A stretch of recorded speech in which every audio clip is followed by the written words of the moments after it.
C'est donc au Musée canadien des civilisations à Gatineau, à côté d'Ottawa, que j'ai rencontré Tony Moore. Tony, il y a tant de personnages dans la Bible. Pourquoi est-ce que tu t'es focalisé sur l'apôtre Paul? Well, Paul wrote, L'apôtre Paul a écrit à lui tout seul presque la moitié du Nouveau Testament. Et bien des choses qu'il a écrites sont difficiles à comprendre. Je me suis dit qu'en allant sur les lieux où il avait envoyé ses lettres, où il avait donné ses enseignements, en comprenant mieux son contexte de vie, ça pourrait aider le public du XXIe siècle à mieux saisir le sens de ses écrits. Et du même coup, que ça fortifierait notre foi en Dieu aujourd'hui. in God today. Et j'aimerais dire à mes amis, en particulier mes amis francophones, combien j'ai trouvé cette série absolument extraordinaire. Et c'est la raison pour laquelle je me suis dit ce serait dommage que nous en soyons privés. Et nous avons traduit cette série, place maintenant à l'image.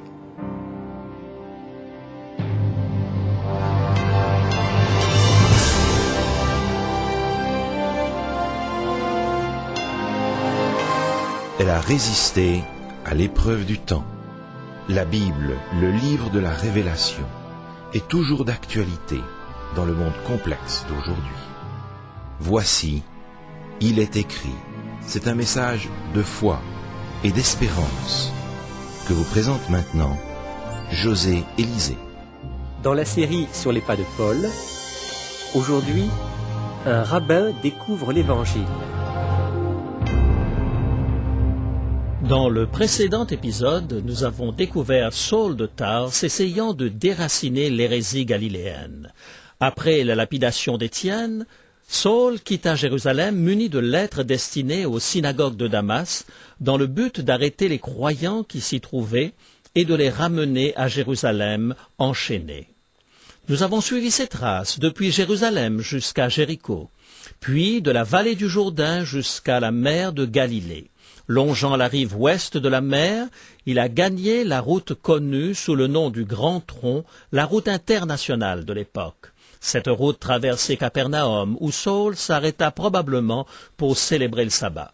De là, il poursuivit son trajet jusqu'aux hauteurs du Golan. Il atteignit finalement la Crète, et sous ses yeux s'étalait la cité émeraude, Damas, véritable oasis flottant au milieu du désert syrien. Son arrivée fut bien différente de ce qu'il avait anticipé. Aveugle et soumis, il pénétra dans la ville tenu par la main. On le dirigea vers la rue appelée la droite, jusqu'à l'auberge de Judas. Aujourd'hui, cette rue, vieille de quelques millénaires, relie les portes est et ouest de la vieille cité de Damas. C'est la ville la plus ancienne du monde, habitée sans interruption. C'est là, à Damas, qu'Abraham et Sarah ont fait halte lors de leur voyage vers la terre promise. Sarah a fait ses emplettes dans les marchés de cette cité, tandis qu'Abraham s'y est acquis Éliézer, son serviteur. On s'interroge encore aujourd'hui. Cette rue qu'on appelle la droite, est-ce bien la même que celle de l'époque de Paul? Sans aucun doute, chaque cité romaine compte une rue qui la traverse d'est en ouest, flanquée de portes aux deux extrémités. De merveilleuses boutiques longent encore aujourd'hui cette rue qui traverse Damas d'un bout à l'autre. En fait, on l'appelle toujours la droite, même en langue arabe. Saul fut conduit à la maison de Judas, située dans la rue appelée la droite. Là, seul, assis dans les ténèbres, il s'interrogeait sur la suite des événements. Il était là en prière, implorant Dieu de lui pardonner la dureté de son cœur. Il chercha son Père dans la repentance et la foi. Étonnant, n'est-ce pas? Saul, aveugle, commençait maintenant, pour la première fois de sa vie, à voir vraiment. Il revoyait Étienne, au visage rayonnant comme celui d'un ange, avec un regard différent. Il pouvait entendre dire « Voici, je vois les cieux ouverts et le Fils de l'homme debout à la droite de Dieu. » Maintenant, il pouvait aussi voir Jésus, debout, aux côtés d'Étienne. Tandis que Saul, assis dans les ténèbres, jeûnait et priait, il vit Jésus et reprit courage. Mais ses péchés, telle une épaisse nuée, érigeaient une barrière entre Dieu et lui. En bon pharisien, il chercha probablement une réponse à son dilemme. Mais comment revenir en arrière? Comment ramener Étienne à la vie? Seul dans les ténèbres, La déprime le gagnait. Que pouvait-il faire? Lorsque les croyants de Damas apprirent à la venue de Saul, ils se préparèrent à voir une tempête déferler sur eux. Mais l'expérience vécue par Saul au faîte de la montagne commençait à se transmettre de bouche à oreille. Impossible selon les chrétiens de Damas. Cela sentait la ruse, le stratagème diabolique pour les pousser à révéler innocemment leur identité. Alors Saul ôterait son masque, les arrêterait et les traînerait enchaînés à Jérusalem. Voilà pourquoi personne ne vint parler à Saul à l'auberge de la rue appelée la Droite. Tous craignaient d'être arrêtés, enchaînés et traînés jusqu'à Jérusalem. Tous se gardaient de l'approcher, y compris les conducteurs de la communauté chrétienne de Damas. Le Seigneur révéla à Ananias que Saul était un serviteur choisi par lui. Ananias devait aller le voir, prier pour lui et lui ouvrir les yeux. Ananias sortit, et lorsqu'il fut arrivé dans la maison, il imposa les mains à Saul en disant « Saul, mon frère, le Seigneur Jésus qui t'est apparu sur le chemin par lequel tu venais, m'a envoyé pour que tu recouvres la vue et que tu sois rempli du Saint-Esprit. » Au même instant, il tomba de ses yeux comme des écailles, et il recouvra la vue. Il se leva et fut baptisé. Et après qu'il eut pris de la nourriture, les forces lui revinrent. Ananias obéit à la vision et se rendit à la maison indiquée, auberge de Juda, rue Droite. Et il trouva Saul, seul, assis dans les ténèbres. Ananias confirma l'appel divin. « Oui, Saul, Jésus t'a appelé. Il m'a demandé de venir, de prier avec toi pour que tes péchés soient pardonnés et que tu sois rempli du Saint-Esprit. » Ananias pria pour Paul, et immédiatement il tomba comme des écailles de ses yeux, et il recouvra la vue. Saul avait joui d'une excellente vue toute sa vie, et pourtant il n'avait pas été capable de voir vraiment. Maintenant que Jésus l'avait touché, il pouvait voir non seulement physiquement, mais spirituellement. Maintenant que ses yeux étaient à nouveau ouverts, il put nourrir son corps. Il mangea et se fortifia. Au chapitre 22 du livre des Actes, Saul relate sa rencontre avec Ananias en ajoutant certains détails. « Voici ce que dit Ananias, le Dieu de nos pères t'a destiné à connaître sa volonté, à voir le juste et à entendre les paroles de sa bouche, car tu lui serviras de témoin auprès de tous les hommes, des choses que tu as vues et entendues. Et maintenant, que tardes-tu? Lève-toi, sois baptisé et lavé de tes péchés en invoquant le nom du Seigneur. » Quel soulagement ces paroles apportèrent à l'âme tourmentée de Paul. Bien qu'il se soit fait complice du meurtre d'un homme innocent, bien qu'il eût approuvé l'exécution d'Étienne, Jésus l'acceptait. Il recevait le pardon de celui dont il avait voulu éradiquer le nom à Damas, Jésus. Saul, lève-toi, sois baptisé et lavé de tes péchés en invoquant le nom du Seigneur. Oui, il était un pharisien, un vrai de vrai.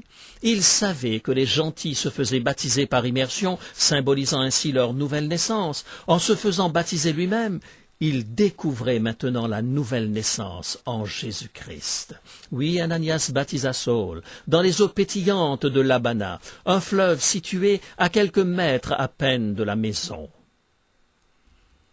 À cette époque de l'année, le fleuve Abana coulait à flots.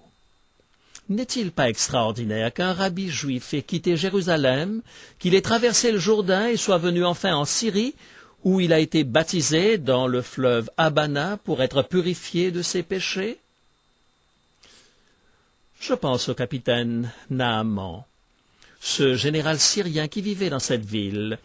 Il souffrait de la lèpre, et sa petite servante l'encouragea à voir le prophète Élisée en Israël. Impressionné par les paroles de la petite servante, il s'y rendit effectivement, et là, le prophète lui prescrivit de se plonger 7 fois dans le Jourdain pour être guéri. Insulté, Naaman refusa. « Nous avons un fleuve bien plus propre à Damas, le fleuve Abana, maugréa-t-il. » Finalement, ses compagnons lui firent remarquer que si le prophète lui avait demandé quelque chose de difficile ou s'il avait exigé une forte somme d'argent, il l'aurait fait volontiers. Alors Naaman, ne pouvant résister plus longtemps à cette logique, entra dans le Jourdain et s'y plongea. Toutes les taches disparurent de sa peau.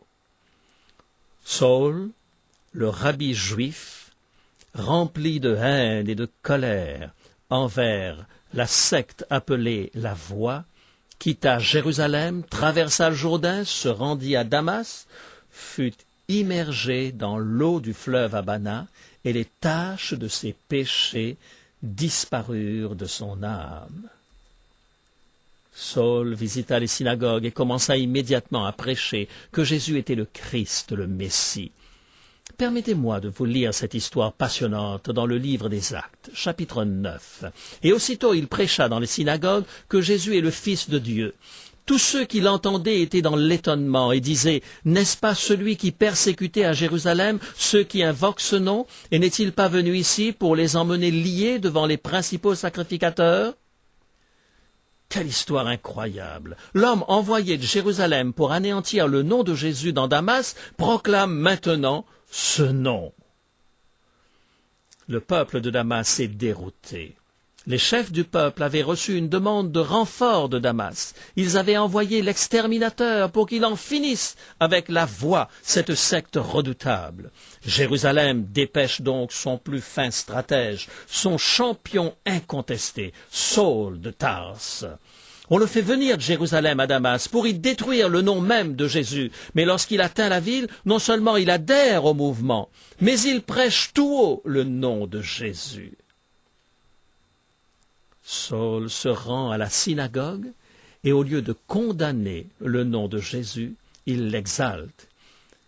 Ils ne peuvent comprendre dans Damas ce qui s'est produit. Saul va maintenant se servir de sa formation rabbinique, reçue au pied de Gamaliel, pour construire son argumentation affirmant que Jésus est vraiment le Messie. Personne dans Damas n'est en mesure de réfuter de tels arguments. Nul ne peut se dresser contre ce qu'il affirme avec force. Oui, Saul, en tant que pharisien, avait cru pendant toute sa vie à la résurrection des morts. Maintenant, il comprenait comment Jésus, ce Jésus qui lui était apparu, tandis qu'il contemplait Damas, la prestigieuse ville étalée à ses pieds, lui offrait cette résurrection. Le crucifié était mort, avait été enseveli, était descendu aux enfers et était revenu à la vie. Il avait rompu les liens de la mort et vaincu la puissance de la mort. Il avait réduit à néant cet ultime ennemi et il était revenu à la vie. Et maintenant, il offrait sa vie nouvelle à Saul et à tous ceux qui croiraient en son nom. Oui, cependant Saul se fortifiait de plus en plus et il confondait les Juifs qui habitaient à Damas, démontrant que Jésus est le Christ. Oui, Saul se fortifiait, il prenait de plus en plus d'assurance, il prêchait toujours avec plus d'efficacité. L'exterminateur, devenu prédicateur, mettait tout en œuvre pour soutenir puissamment que Jésus était le Christ. En grec, le mot Christ signifie oint, ce qui équivaut au Messie en hébreu. Saul vint démontrer aux Juifs que Jésus était le Messie, le désiré des siècles, celui que nous attendions depuis longtemps, celui que les Écritures ont dépeint. Ce Jésus, le Messie, loin le Christ annoncé par les prophètes, est enfin venu. Damas était en feu. Les Juifs furent pris de court et laissèrent éclater leur colère. Le diable lui-même écumait de rage. Notez la tournure des événements. Au bout d'un certain temps, les Juifs se concertèrent pour le tuer et leur complot parvint à la connaissance de Saul. On gardait les portes jour et nuit afin de lui ôter la vie. Mais pendant une nuit, les disciples le prirent et le descendirent par la muraille dans une corbeille. Comme les fils d'Israël ne pouvaient réfuter ces arguments, ils décidèrent de le réduire au silence. Pour cela, il fallait attendre le moment favorable. Si nous lisons attentivement les versets 19 et 23, nous remarquons deux périodes distinctes. Actes, chapitre 9 et le verset 19. Deux périodes distinctes. Saul resta quelques jours avec les disciples qui étaient à Damas. Puis, au verset 23, au bout d'un certain temps, les Juifs se concertèrent pour le tuer. Nous avons ici deux différentes périodes, séparées par une plus longue période de temps. Comment le savons-nous? Parce que l'Épître aux Galates nous le dit au chapitre 1er. J'étais plus avancé dans le judaïsme que beaucoup de ceux de mon âge et de ma nation, étant animé d'un zèle excessif pour les traditions de mes pères. Mais lorsqu'il plut à celui qui m'avait mis à part dès le sein de ma mère, et qui m'a appelé par sa grâce de révéler en moi son Fils, afin que je l'annonçasse parmi les païens, aussitôt je ne consultai ni la chair ni le sang. Je ne montai point à Jérusalem vers ceux qui furent apôtres avant moi, mais je partis pour l'Arabie. Puis je revins encore à Damas. 3 ans plus tard, je montai à Jérusalem pour faire la connaissance de Céphas, et je demeurai 15 jours chez lui. Cette histoire est palpitante. Nous pouvons nous demander pourquoi Paul se retira dans le désert d'Arabie. Au moins 2 raisons expliquent son départ de Damas. Premièrement, il commençait à faire très chaud à Damas. Non pas que le mercure grimpait, mais c'était la colère des Juifs qui s'enflammait. Celui qu'ils avaient amené là pour détruire le christianisme était en train d'en faire la promotion.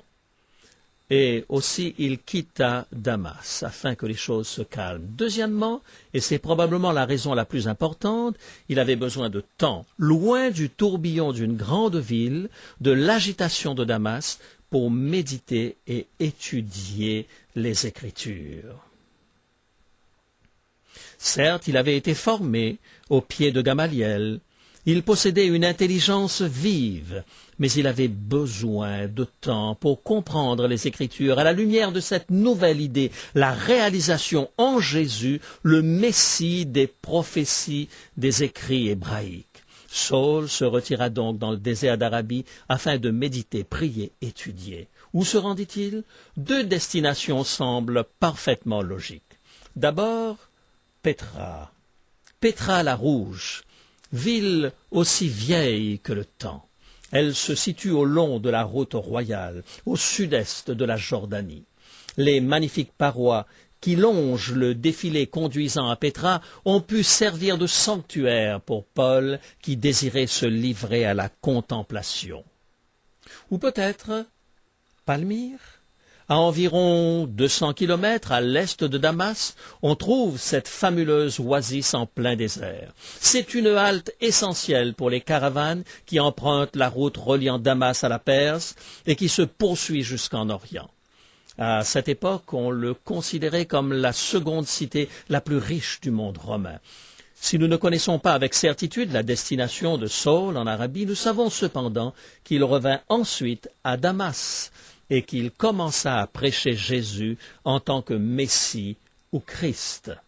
Les Juifs de la synagogue commencèrent à paniquer. Ils ne savaient comment réduire ce prédicateur au silence. Acte 9, 23. Au bout d'un certain temps, les Juifs se concertèrent pour le tuer, et leur complot parvint à la connaissance de Saul. On gardait les portes jour et nuit afin de lui ôter la vie. Mais pendant une nuit, les disciples le prirent et le descendirent par la muraille dans une corbeille. Ils voulaient lui ôter la vie. Ils firent garder jour et nuit les portes de la ville. On pensait, en effet, que Saul serait obligé de passer par l'une des 7 portes de la ville de Damas. Les gardes faisaient le guet, mais Dieu fournit la solution.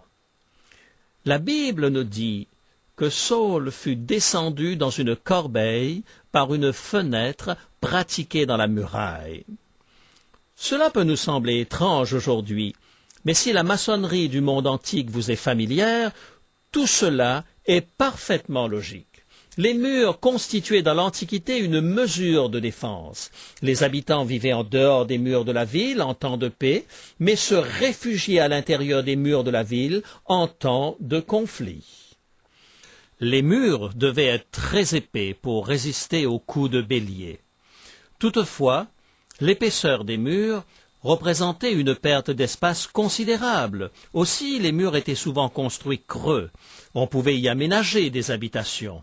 En période de guerre, on remplissait les espaces creux de remblais, ce qui contribuait à solidifier les murs. En temps de paix et de sécurité, le peuple occupait ses logements. Vous souvenez-vous de l'histoire de Rahab, la prostituée? Rahab de Jéricho. Elle vivait à l'intérieur des murs de la cité. Elle vint en aide aux 2 espions que Josué avait envoyés en reconnaissance à Jéricho, favorisant leur fuite par une fenêtre pratiquée dans le mur de la ville. Je me trouve à côté des vieux murs de la cité de Damas. David également avait fui grâce à cette fenêtre dans un mur. Derrière moi se trouve l'endroit où la tradition situe la fuite de Saul. Il se trouve à environ 50 mètres de la porte de la ville. Ici, Saul fut descendu dans un panier jusqu'au sol, et il réussit ainsi à échapper à la vigilance des sentinelles, et il quitta la ville. Est-ce vraiment la fenêtre d'origine? On dirait bien un cadre en aluminium. Et vous avez raison, elle a été remplacée tout dernièrement. En fait, la maçonnerie est une maçonnerie ottomane. Nous constatons que le mur est composé de petites pierres et de grosses pierres. Les grosses datent de la période romaine. Les murs de la cité, au jour de Paul, étaient ainsi. Les Ottomans sont venus au XVIe siècle et ont construit le mur moderne autour de la ville sur les fondations des anciens murs. Il ne s'agit évidemment pas de la fenêtre originale par laquelle Saul s'est enfui, mais elle se trouvait certainement dans les environs. Il est étonnant de constater qu'à Damas, Saul fut délivré par les gens mêmes qu'il était venu détruire. Ils le délivrèrent en le descendant le long de la muraille dans une corbeille en cuir. Une fois en dehors de la muraille, il se dirigea vers la cité de David. Mais il n'était pas préparé à la réception que les chrétiens de Jérusalem lui réservaient. Lorsqu'il se rendit à Jérusalem, Saul tâcha de se joindre à eux, mais tous le craignaient, ne croyant pas qu'il fût un disciple. Alors Barnabas, l'ayant pris avec lui, le conduisit vers les apôtres et leur raconta comment sur le chemin Saul avait vu le Seigneur, qui lui avait parlé, et comment à Damas il avait prêché franchement au nom de Jésus. Il allait et venait avec eux dans Jérusalem et s'exprimait en toute assurance au nom du Seigneur. Les Écritures nous révèlent qu'on emmena Saul au port de Césarée et que de là, on le fit monter sur un bateau qui le conduirait à Tarse, sa ville natale. Il y avait eu bien sûr des doutes face à la conversion de Paul. Et il faudra que certains Barnabas puissent être celui qui allait l'introduire auprès des apôtres. Oui, c'est une histoire extraordinaire. L'homme qui avait quitté Jérusalem pour se rendre à Damas et pour détruire le nom de Jésus a été baptisé au nom de Jésus et maintenant il revenait à Jérusalem pour parler même de Jésus-Christ, le Seigneur de la vie. Saul enseigne que Jésus-Christ est le Seigneur, et cela dans les synagogues, mais très vite il sera forcé de partir. Galates, chapitre 1er, 18 et 19, nous dit qu'il demeura seulement 15 jours là pour rencontrer Jacques, Pierre et Jean. Actes, chapitre 9, verset 29, il parlait aussi et disputait avec les hellénistes, mais ceux-ci cherchaient à lui ôter la vie. Les frères, l'ayant su, l'emmenèrent à Césarée et le firent partir pour Tarse. Saul aussi était un incompris. Songeons ne serait-ce qu'un instant à la façon dont il échappa à la mort à Damas. Imaginez sa déception à Jérusalem. Lui qui pensait qu'il serait reçu à bras ouverts, il se rendit très vite compte que personne ne lui faisait confiance. Les chrétiens, ses frères dans la foi, l'évitaient. Cela vous arrive-t-il parfois? Des croyants qui vous évitent? Ne vous découragez pas. Saul a lui aussi expérimenté la même souffrance. J'aime le fait que Barnabas se soit engagé à faire confiance à Saul, qu'il ait cru en lui. Barnabas n'était pas son nom d'origine. En réalité, il s'appelait Joseph. Il était originaire de l'île de Chypre. Selon le chapitre 4 des Actes, il vendit un champ et déposa le fruit de la vente aux pieds des apôtres. Cet acte de générosité les remplit de reconnaissance et depuis ce moment, plus personne ne l'appelait Joseph. Il le surnommait Barnabas, ce qui signifie fils d'exhortation. Mon ami, mon plus grand désir, c'est d'être un fils d'exhortation, pas vous? Je désire être un fils d'encouragement. J'aime méditer sur la différence que l'attitude de Barnabas a apportée dans la vie de Saul. Je songe aussi à la différence formidable que vous et moi pouvons faire dans la vie des autres. Je pense à la grâce divine qui transforme la vie, cette grâce qui nous rend capables de croire dans les autres et de les encourager. Prions ensemble. Dieu éternel, nous te remercions du moyen formidable dont tu t'es servi pour toucher la vie d'un persécuteur tel que Saul. Merci d'avoir fait tomber les écailles de ses yeux, lui permettant enfin de voir Jésus. Merci d'avoir permis que l'histoire de ce rabbi qui a découvert l'Évangile à Damas nous soit parvenue. Merci Père pour l'exemple de Barnabas qui encouragea Saul. Aide-nous à être comme Barnabas, des fils et des filles d'exhortation. Nous te présentons notre prière en Jésus. Amen.